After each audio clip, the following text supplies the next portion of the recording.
Hi everyone, I'm Kitt Nyang'aya and this is Mommy Kitt Nyang'aya. Hi. So people have missed you. Hi, your video. People have missed you. Do you think they have? Because they keep telling me, where's Apondi, where's Apondi, where's Apondi? And here I am. Here you are. Yes. So today we're going to talk about the talk. When to talk about sex with your little ones. The birds and the bees. That's it. Yes. When do you begin? How do you begin? I keep getting questions like this all the time off of my Instagram, YouTube. Hey Kitt, could you talk about this? So now here we are. Okay. Alright? Let's do it. I hope you guys enjoy it. Don't forget to subscribe. Can you imagine that 46% of people who watch my videos on a regular are not subscribed? Oh. Imagine. It really supports my channel. Please subscribe and like and share and comment. Would it support them though in any way? Yes, they would be able to know when I upload. Immediately I upload. Oh, so it may be people who regularly would like to get information that you're on with something new. Exactly. But they don't get it because they are not subscribed. Yes. So there is a benefit to them. Yes, there is. Absolutely. Yeah. It's not just about supporting somebody else. It's true. People must support themselves too. Very true. Absolutely. Yeah. Let's get into it.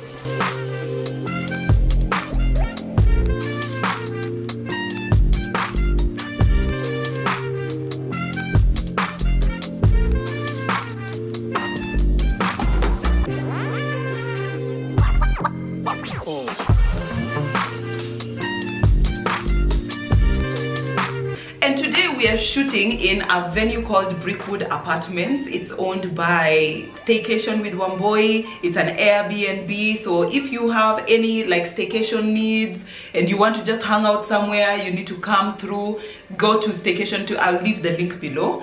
Click on the link, chat with her, whatever space you want. This space is for 2 people. Yes.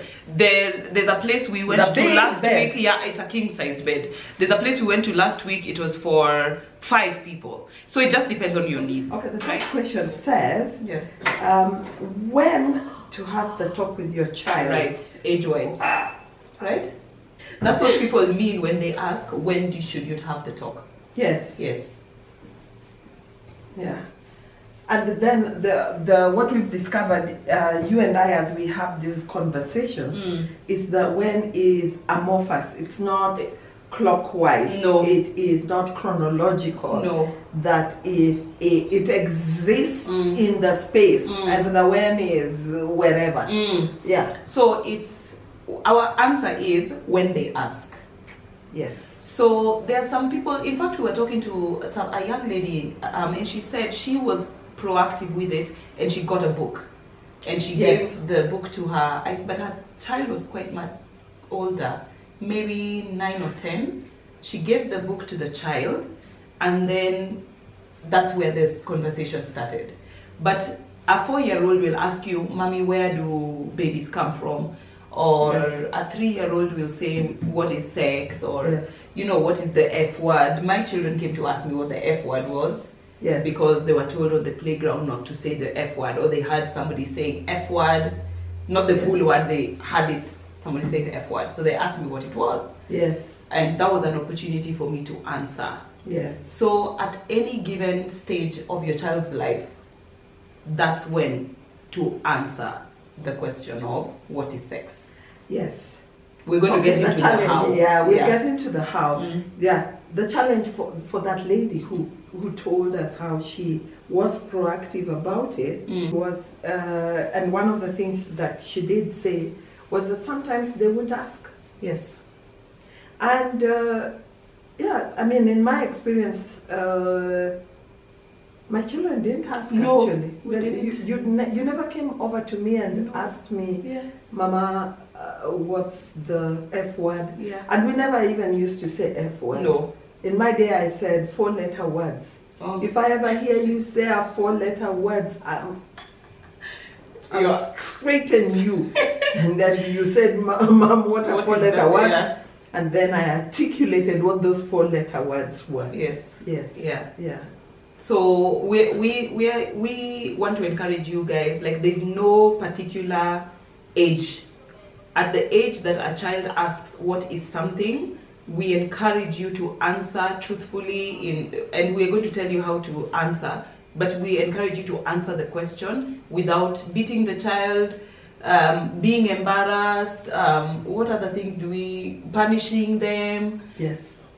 Just evading the question, go ask your mother, go ask your father, all of that. Because then you bring, this thing of sex is shameful is a learned response. It's not something that, somebody told you sex is no. One day you asked and you were beaten to within an inch of your life, or your parent found you doing something, masturbating, or looking at your friends, under their skirt, and it was a wrap. Or the children in the playground created shame around it, and so then sex went underground, and became totally shameful. Kitt, I'm going to ask you to tell us when Kendi did ask you where maybe it's come from, but hold on to that, so that I go back to something that I think it was a National Geographic that I was watching one time, and it was from a Western Caucasian perspective, and a researcher or somebody had gone into a community in the Amazons or some place like that, and found this, they call them lost people. Right. People who know exactly where they are, and they're being referred to as lost, and they really know that they live in that place. Right. Anyway, that's not the gist of this. He lived among these people doing a research for the longest time. And they lived along the beaches and in the forest. And he fell in love with a girl. And he asked her father if he could have, yes, something to that effect. And of course, using the community structures, yes, the girl was given unto him, and he liked her and she liked him, and they had this relationship. But he would like to have sex with her, but she never understood why it needed to be done in secret. Why it couldn't just be done. Why is it a private thing? Why can't we do it on the beach? Why do we have to go to a space why do we have to go away? She could not understand him. Like, and the issue? What's going on here? What's the problem, bruh? What's the problem? She could not. Why are we eating? It's like, why are we eating in secret? Secret. She had no perspective that provided secrecy around sex. She didn't understand him, and he could not get it on. He just couldn't. There's function. People walking. There's people are going to the market, and you want to have sex with me right here. Nobody cares. And why does it have to be done in the night, in a dark place away from people? We can't even see each other. We can't even, and why are we away from where the family hangs out? Why are we away from the family? It was a perspective for both of them that they couldn't fathom. But he'd been watching others having sex like that in the community. But he could not get it. He couldn't function. He could not function sexually in that kind of open spaces. People are different. And so that thing that hiding sex and the shame around it is a learned thing. It's a learned thing, yeah. Period. There are people on planet Earth who have not equated shame to sex or privacy. Privacy. Yes, or privacy. It might not be shame, but it's privacy. Yeah, and I grew up with it as privacy. Yeah. But Yeah. in that man's context, it wasn't a private thing, and he In the just woman's context. in that woman's context, Yeah. it wasn't a private thing, Wait. and he just wasn't able to function. Of course. Yes. Because you're like, what's happening here? Yeah, he'd been studying these people for a long time. It doesn't matter. You can study till the cows come home. But you started studying them when you were old. You were too old to learn something. Maybe a child. You'd been formed already. Yeah, maybe a child. Yeah, maybe a child just landing there might just come in and it would be natural. Just the way the dogs and the other animals go about the business. Yes, it's like eating dinner. Why are we hiding dinner? It's a bodily function. What's going on here? That's like in India, the way they squat in the loos outside.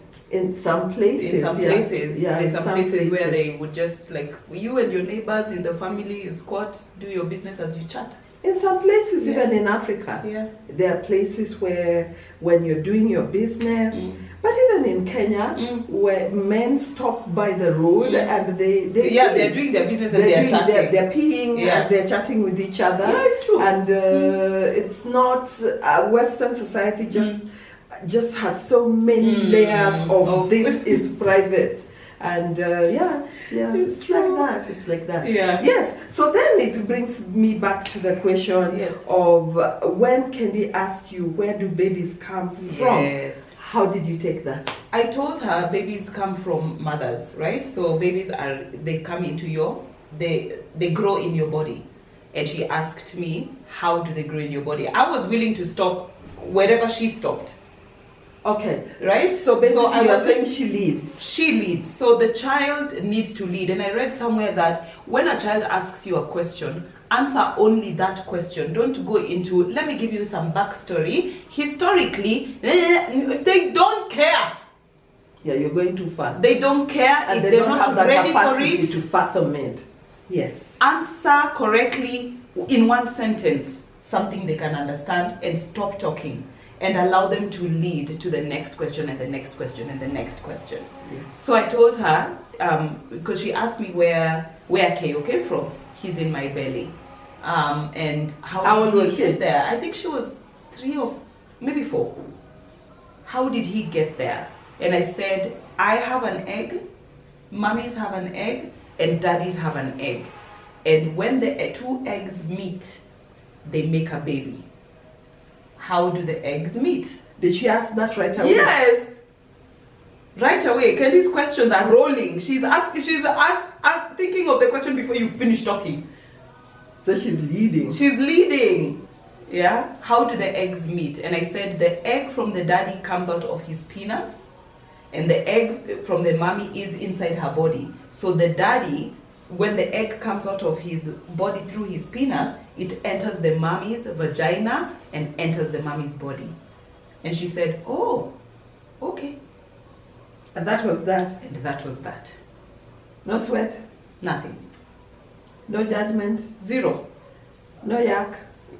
And why should you ask me that? That is private, that is for grown people. Go and play with your toys. I'll chopper you. Yeah. Go and ask Auntie Mom. Yeah. Go and ask your auntie. Because you've already created all these stories. Yes. Yeah. And she's asking a very, it's a biological question. Yes. Where do babies come from? Yes. Not what kind of relationship are you in? Do you love one another? All the things. Talk to me about your sexuality. Talk to me about your sexuality. But some people have different sexuality, and that's okay. That's not what she asked. She didn't ask that. Oh, in the beginning, Adam and Eve. What? You go all pastoral. Why are we here? Yes. Yeah. So stay with it and keep it in check because you're responding to the size of the question. You're responding to the size of the question. Yes. So just stay with that and answer it. Yes. And package it in a language that the child already understands. Absolutely. Yeah, because what if she didn't know what a penis was? Yeah. That would be... That's already number 1. You'd have niched already. Niched.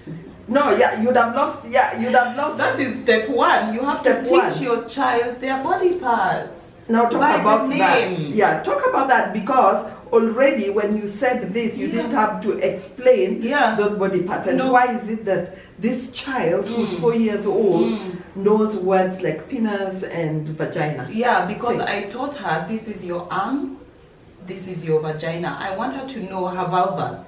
This is your vulva. I want her to know, to be able to describe and communicate where somebody touched her. So if your child thinks that their vulva and their penis, their genitalia, is a secret thing, and somebody exploits that and touches them, they will not be able to say, they touched me here, because it's already a secret thing and don't talk about it. If you touch it, you're beaten. So somebody else touching it, that's even worse. It's very good ground for abuse. Yes. When your child doesn't know what their body part is called. So, without knowing it, we are grooming children for abuse. We are, and even without speaking it. Without speaking it's not a private, without intention. Right. Yeah, it's not a private word. Penis is not a private word. Yes. Vulva is not a private word. Yes. If my child is over there and I'm looking at him and I'll be like, Keyo, stop touching your penis. Yes. People in the room will feel ashamed. Yes, because they've been taught to be ashamed. Yes. Your penis is a private part, but the word is not. Yes. And your child needs to be able to come and tell you, my vulva is itching. I have a cousin who suffered horrible boils. Oh. Inside her vagina and around her vulva. And she was 14 and she couldn't tell her mother. Oh. Because your vulva is a private part, your vagina is a private part, and if there's something going on with it, it's your fault. So, and then eventually... You're a slut, you're loose, girl, you know, what have you been doing, these boyfriends, this, that, and the other. Oh. So you see, that's where we are going. You start when they're young, and that's where we're going. And so then you've got these boils. Yeah, eventually it's she couldn't walk. Thing. Yeah, she could not walk, and she told her aunt, and her aunt said, we need to take you to the doctor, because she knew that it wasn't anything to do with sex or anything like that. It was you're sick. And even if it has to do with sex, this child still needs support. Yeah, but now you've already taught her she can't get support because she's bad. Sex is bad. When you have sex, you're bad. And vaginas are bad. Vaginas are bad. And they are not called vagina, they are called... Doo-doo. Yeah. Pocketbook. Susu. Cookie. Cookie? Cookie. That's a bad one. Cake.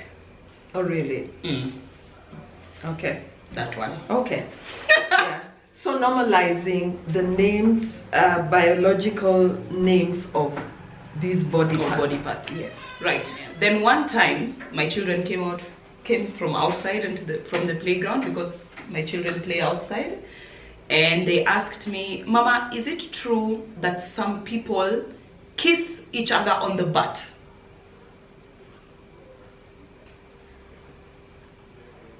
Okay, I wouldn't know how to answer that question, because butt kiss. Yeah. Okay. But that's how it came. Yeah, that's how it was said there. Yes. Yes. And I said, yes. It is true. And they were like, ew. They were talking about oral sex, obviously. Yeah. And then they asked, why? And I said, well, for older people, for big people, mummies and daddies, sometimes it feels good. And then they said, do you do that? And what was your answer? And I said, sometimes. Ew! End of conversation. Okay, so that whole thing about butter. Yeah. My friend, this woman walks into, we were doing a workshop for several days, and one day she came in and says, you know, my son, let's call him James. My son James came in and said that he was told on the playground that babies come out through the butt. Okay. And through the mommy's butt. Mommy's butt. Yeah. And this woman, Jane, yeah, let's call her Jane, she said, no such thing. Yeah. And this child, James, you know, he left. Yeah. And she was so shocked that in the playground, a thing like that could have been said. Honestly, so playground is the main education. Yeah. Yes. Yeah. Facility. Yes. Around 6-year-olds are teaching 5-year-olds. So ka ukijua, the lessons are going on whether you like it or you don't like it. They're going on in the playground. Yes. Anyway, she was so upset, but that happened in the playground, and she said no such thing. You go to the doctor cuts your stomach. I think something like that. Which is true. Or no, the baby was delivered. No, she said something like the baby was delivered in the hospital. Like via Jumia. Like Jumia, the baby at the hospital.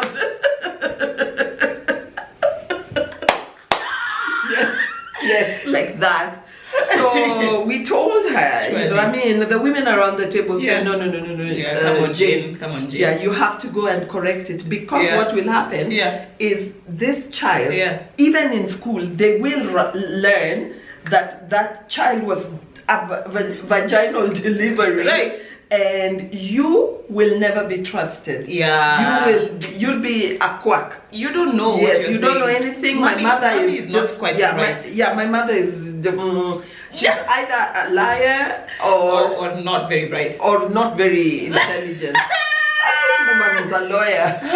Yeah. So she was like, really? Yeah. So we said, you know, baby girl, you just have to go and correct it. Be strong. Be very strong. Pull yourself together. So the next day she went and she told her son, look, actually the truth of the matter is the baby is born through the mother's vagina. Yes. And this child looked at her and was horrified, actually. Yeah. That such a thing. That such a thing could happen, and she just sat there strongly. Yeah. And he said, therefore, there's nothing more to say about this matter. No!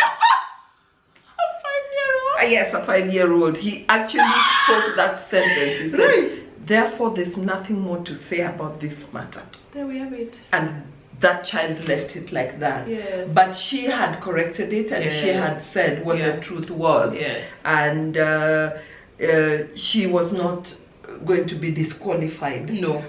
Yeah. She restored her credibility. Yeah. Intellectual. Yes. Spiritual. Yes. Yeah. Absolutely. Yeah. That's good. Yes. Yeah. All right. What's next? Yeah. Right. This Conversations around sex have to do with reproduction rather than porn. That's what we're talking about. That's what we just mentioned. Reproduction rather than porn. Now, a lot of parents hear the word sex and what comes to mind is porn. Right? Bad, it's this, it's the other, it's whatever, shameful, this, secret, whatever. That's not what the child is asking. Yeah. That's not what a 5-year-old, a 6-year-old, even an 8-year-old is asking. They're not asking, are there different sex styles? Are there different ways to have sex? Are there different people you can have sex with? Is sex moral? They're not asking that. They're asking Facts. Facts. Yes. And you can describe the facts in simple language that your child can understand, whatever language, whatever age they're at. Yes. Yeah. There's the reproduction conversation. There's the porn conversation. Yeah. And then there's the conversation around enjoyment. Yes. Healthy sex. Yes. Of which is very important. And we also want to talk about, there are some communities, I don't know if they still do this, but where they teach children from a young age how to receive and give pleasure. Yes, many communities in Africa. Do they still do that? Yes. Yeah. Yes, there are communities. There's communities in Kenya. Yes. There's communities in Rwanda. Yeah. Where sexual pleasure is taught, and where from like to children. It's not that if we're talking about a kitchen party, guys. We're not talking about you've never had the word penis before in your life. and then all of a sudden your aunties are coming to tell you how to move your waist. It's not that. No, it's about sexual pleasure, and you know, Kitt, I think it's very important. I say this sometimes, and people look at me aghast, but it's important that it's important that it is said. Yes. That children are sexual beings. Yes. And that every human being has masturbated. Yeah. It's important that it's said. It's important. Yeah. To learn that masturbation is not right, it's a taught thing. It's a taught thing. But, you know, I mean, you're constantly telling your child to stop touching themselves in public. In public. Because it's just not right. In public. Yes. Yeah. Yes. I don't have to be subjected to your masturbation. Do you understand? Like, I didn't choose that. Yes. And you can't force me. Eat dinner. Yeah, I'm eating dinner. Yes. People are on the playground. Yes. People are doing this, that, and We're in the other. church. We're in church. Like, whatever. Yes. We didn't subscribe. Yes. And that's what the lesson is. Yes. We didn't subscribe to this activity. Not this activity is bad. Not necessarily. Not necessarily. It's not necessarily. Yeah. You touching your penis has got nothing to do with whether it's bad or good. No. It's just you're doing it in public and I don't need to see that. No. Yeah. And again, it's like that story that I said at the beginning about that person going to study a community and then finding that sex is a public activity and it's not embarrassing. Yeah. It's not a private thing. Yeah. That masturbation thing tells you that babies are sexual beings, and that then they somebody found it very difficult to accept that children enjoy a sexual feeling. Have sexual enjoyment. Yes. Because they thought sex was a psychological thing somehow. Yeah. Sex is physiological. It's purely biological. Yeah, they're not thinking of anything. They're not thinking of anything or anyone. Because when you're masturbating, you're watching something or thinking of someone or whatever. Yes, because it's learned. Because it's learned that way. You've learned to do a whole yucky thing around it. We're not gonna kink shame. We're not kink shaming. Fine. Do you? Okay. Do you? Sorry. But purely masturbation is a feel-good activity. Yes. And that's what the baby is doing. Yeah. And so some communities harness it. And they use it to teach sexual pleasure that is healthy and sexual pleasure that is giving. Right. And so some rather than a selfish. Rather than a selfish sexual pleasure. Sexual pleasure. Yes. It's a lot of societies today have evolved to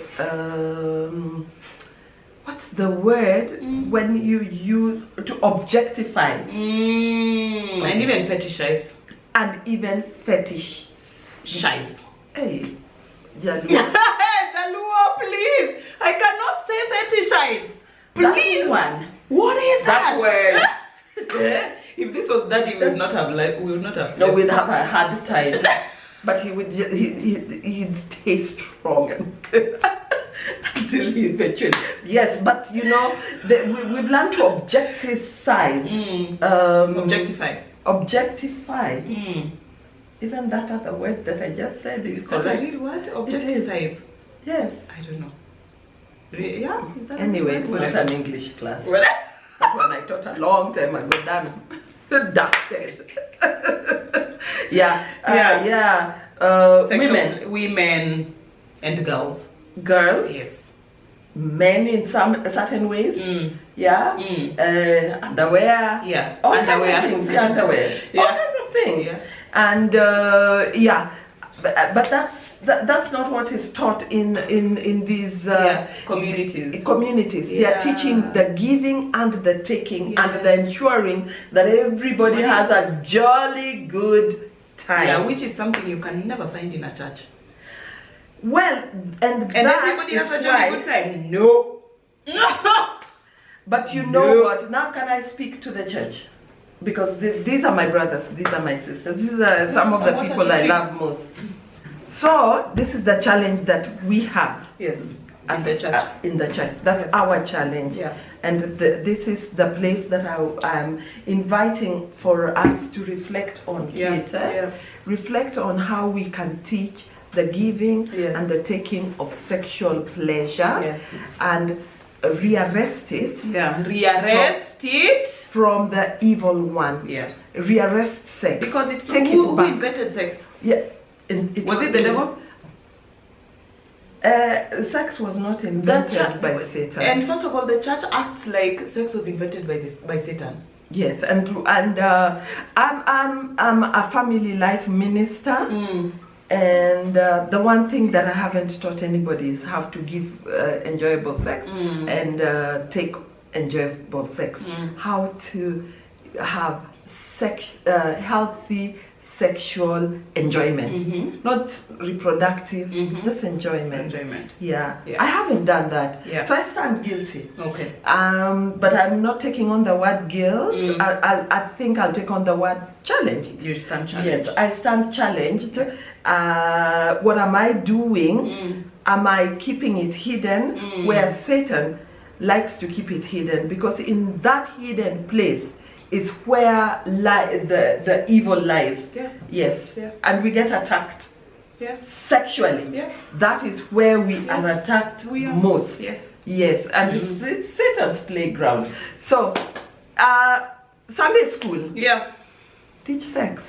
Yes, but who's going to take on this job? Will never. Somebody will.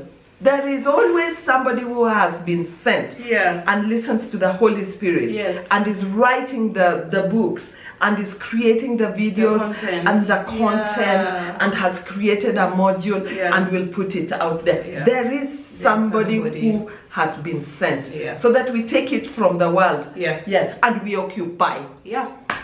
One last thing. How to not recreate sex. Let us talk about how to speak about sex when you find your child doing something that you don't want to encourage.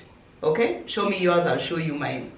Secret games, whatever it is, those things that we find children doing. Well, tell me what happened. You have a story. Yes. About Kendi. I have a story about Kendi and James. Let's call him James. Okay. But before I say the story about Kendi and James, there's a similar story of a young woman who told me, who told you that she caught her son with the neighbor's little girl. Show me yours and I'll show you mine. And she pulled the little girl aside into her bedroom. Yes. Yeah. And she talked to the little girl and she told her, you never. That's private, don't show anybody, this, that and the other. She told off the little girl and then taught her and equipped her for life. Actually, life. She said you must protect it, you must not. It's precious. Yes. And then she sent she probably even prayed over the little girl. Sent the little girl home. Yes. And said nothing to her son. Yes. Yeah. Nothing. Do you know she didn't invent that scenario? She didn't even invent it. No. She as a woman didn't invent that. No. So she did not equip her son. She did not teach her son anything except maybe this thing is to be done in private. Yes. Take it underground. Take this thing underground. Yes. And that's how that story ended. Or nothing. She may not have even equipped him to take it underground. Yes. She left him as she found him. Yes. Yeah. And she helped her neighbor's child. And she helped her neighbors. Why? Because the world, our society is designed to look after the girl child. Yeah. And to make her responsible for sexual behavior. Of everyone. Everyone. And she left her son uneducated, unequipped. Come on, guys. Anyway, unequipped. Kendi came home and told me that she and James were playing a secret game. She was the mommy, James was the daddy. She had a baby in her belly, and James was rubbing and talking to the baby in the belly. And I asked her, oh, how How was he doing that? She said, he put his hand on my belly, over or under your shirt, over my shirt, and he was rubbing my belly and kissing my belly. Oh yes, kissing my belly as well, and talking to the baby. Where was all this happening? Behind the houses in this area. Was there anybody else there? No, it was just the two of us. So it was a secret game? Yes, it was. Okay, thank you for telling me, Kendi. Now, we don't play secret games, right? That's step one. So we don't play secret games. You have to play where Ruth can see you. Ruth is their nanny. So don't take anybody to the back to play any kind of secret game. How old was that boy? They were both 6. Yes. And then, now, you're not supposed to kiss people who are not your family. Don't kiss people and don't let people kiss you. Because even kissing the belly. Yeah, it doesn't matter. Because kissing is a family activity. You don't just kiss people here, there, and everywhere. Okay? So that's 2 things. That's what we agreed on. So next time, play whatever mommy daddy game. You need to play it in full view of everybody and no kissing. Okay? Okay. Okay. Okay. So she's not distressed, nothing. Nothing. She good didn't do anything wrong. conversation. Yeah. She didn't do anything wrong, right? Yeah. Picked up the phone, called James's mother. Mm-hmm. So Kendi came and gave me this report. This is what happened. She was like, Kitt, hang up. I need to deal with this right now. I was like, wait. Gone. She hung up the phone. And Chara's and her son. She beat him down to a pulp. A 6-year-old. A 6-year-old. And then she called me back and she's like, okay, now talk. And I'm like, wait, what happened? She's like, I really chappered him. I was like, oh my goodness. But you didn't teach him anything. Yeah. It gives me... Yeah, if anything, shadows. You taught him to hide better. Yeah. Like the game, what's wrong with the game? What's the issue? What happened? Huh? What are you doing with somebody's daughter? This is a baby. Yeah. But she didn't know what she didn't know. She didn't know. So Yeah. I guided her, I taught her, and she said she would talk to him. You guided her on how to deal. Yeah. Did she? No, I did guide her how to deal. I guided her and I told her, okay, so for me, this is what I did. I want my child to learn the games that you can play, what's not healthy, what's not dangerous, situations where you should not find yourself, and that. So that when they grow up, this is what they learn. So now if you keep hiding and this and whatever, you know that probably what you're teaching your child is, even if you do this activity, let nobody ever find out. Do you understand? Yes. Yeah. So that's what I taught her. That's what I gave her. Yeah. I wasn't teaching, like I didn't feel like I was better than her, but that's what I gave her. Yeah. Because that's what you shared. Yeah, that's what I shared. And she was like, oh my goodness, she has really learned something and she's going to go talk to her child. Okay. Yeah. Poor lady, poor child. Yeah. Because people only know what they know. And she was not equipped to deal with this in any other way. Yeah. So that's it, guys. That's what we had to share with you guys about talking to your little ones about sex. I hope you've gotten the points that we've brought across. Yes. And you have learned something. And if you have anything else to add, please comment down below so that we can also learn. Yes. Yeah. And we really only know what we know, huh? And we share. We just put it out there. Yeah. And it's only half as true as it is, or fully true, or not true at all. Yeah. But it's what we had to share. Yes. All right. Thank you for joining us. Until next time. Bye.